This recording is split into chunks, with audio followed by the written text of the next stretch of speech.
Hey, I'm TC and this is Brenna, owners of Genteel and Bard, and thanks for hanging on our channel. Make sure that you subscribe by clicking the button below for all the great things to do in Savannah. And today, here are the house and museum tours to take in Savannah. Yes, there are so many, which is natural because Savannah's really old. So there's a lot to see and a lot to learn, and it's all really beautiful and all really fascinating. So we're going to run down some of our top recommendations. Yeah, so you can basically just break it down by time period based on what your interests are. And so, you know, if you're looking for a nice overall view of Savannah initially, there's a great package deal which we always suggest, which is through the TELFAIR, in which it is the JEPSON Museum, the OWENS-THOMAS and Slave Quarters House, as well as the Academy of Arts and Sciences. Yes, and so the JEPSON Center is all modern art in a very modern, beautiful museum. The TELFAIR Academy of Arts and Sciences is like your classic art museum. It is the oldest in the American South. Yes, and it is inside an old Southern mansion. So you're getting architecture and art and history all in one place. It's a fantastic tour. And then the OWENS-THOMAS House and Slave Quarters is just architecturally, if you can tour one house in Savannah, that's the house to tour. The gentleman who was the architect for it, this was like his thesis project right out of school. And so there's just a ton of different architectural influences in one house. It's amazing, it's really cool. William J. was his name, he was 20 years old, and so he was in England when he did the designs. And so when you do tour the OWENS-THOMAS house, you're getting what was considered a modern home. Built in 1819 at the time. First home with indoor plumbing in Savannah, and just the way he utilized all the different tastes of what architectural was at that time was at the forefront of everything. So it's an amazing home to go inside of. Also, the other package deal situation is through the Georgia Coastal Heritage. I always say it wrong. And so that is where you can just go to the visitor center. It's the Savannah History Museum. It is where one of the benches that was in Forrest Gump, they had different benches they used during that film production, and one of them is at the museum. You also have the Railroad Museum.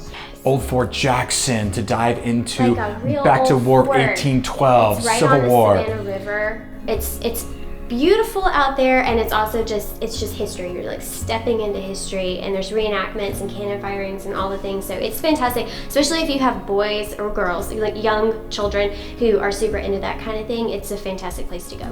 Yeah, also what is one great too, is part of the Georgia Coastal Heritage, you can start there, is go to the Pinpoint Museum, in which it really does celebrate Gullah Geechee and Black history in our city. If you want to dive into incredible stories of Black history in Savannah, we do recommend Pinpoint, in which it is out down about 25 minutes south of Savannah and really dives into those families and what the culture was at the time. That museum is considered a living museum, and since that there is it is a guided situation where you have someone walking you through and showing you about it, but there's also still the culture is still happening there.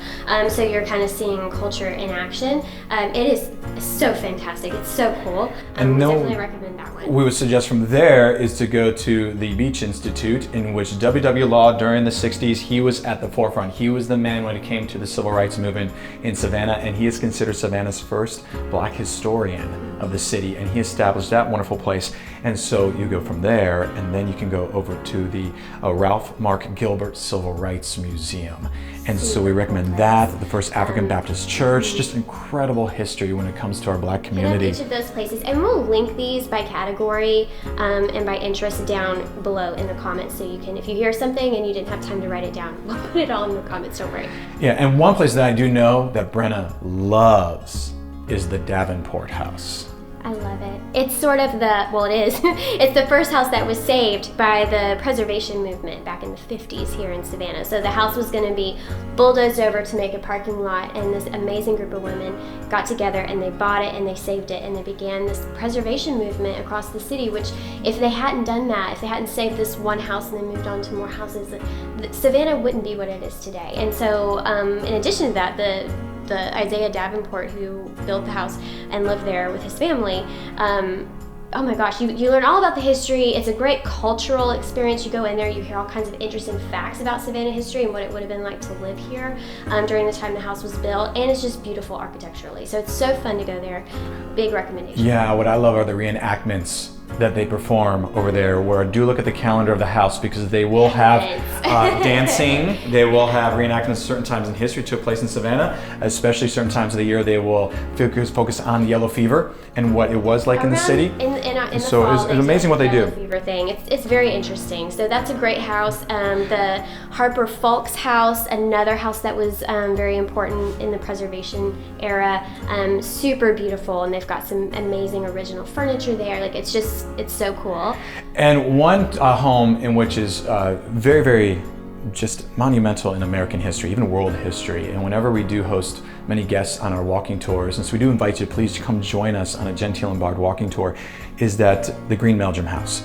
In which a Green Meldrum House, I always share with our guests to say, if you have one house just to go and hear the echoes of the walls of what took place in the home, is the Green Meldrum House on Madison Square, because that was General William Tecumseh Sherman's headquarters and where he stayed when they took over the city of Savannah in 1864 to 1865. For 40 nights he was there. But that is the home where a very important meeting took place, where President Lincoln, after a meeting between his Secretary of War, Edwin Stanton, and 20 local black ministers and pastors, is where President Lincoln, with Field Order number 15, gave 40,000 slaves 40 acres per family of land. The home is so important to world history. And as you can see, as we really dive into all these different houses, of how the changing progression of where Savannah really affected all of us, where it doesn't matter where you come from. Just start looking at your homes and your neighborhoods, and when you come to here, you can start linking the architecture of how it was rooted here through the masterminds of those who are at the forefront of architecture, with the homes mixed in with the art, with the style, with the culture, with the history. There's so much history here, and so much of it, you know, you walk these old homes, and you know, I think some people come here and they're like, there's so much to do and see, and there's so many great places to eat and fun things to do. Sometimes I think people maybe pass by the house tours, or they think like, oh, well, when I come back and I'm like 60, I'll go do that. But I don't know, I think we're history buffs, so we're a little biased, I think, but these houses have so much to share and so much perspective to bring. And I would say most of these homes, when you go inside and you tour, like an hour or something? So it's something that you can easily like just walk up, say, hey, what time is your next tour? And then hop onto it, go in. You'll get to see how people lived and what life was like. Most of the houses, if it's not original furniture to the house, it's original to the time period, and it's all staged and just super beautiful and interesting and fun. So definitely don't neglect the house tours. Even if you just do one. Just see what it's like, and you'll probably be addicted and then want to do all of them.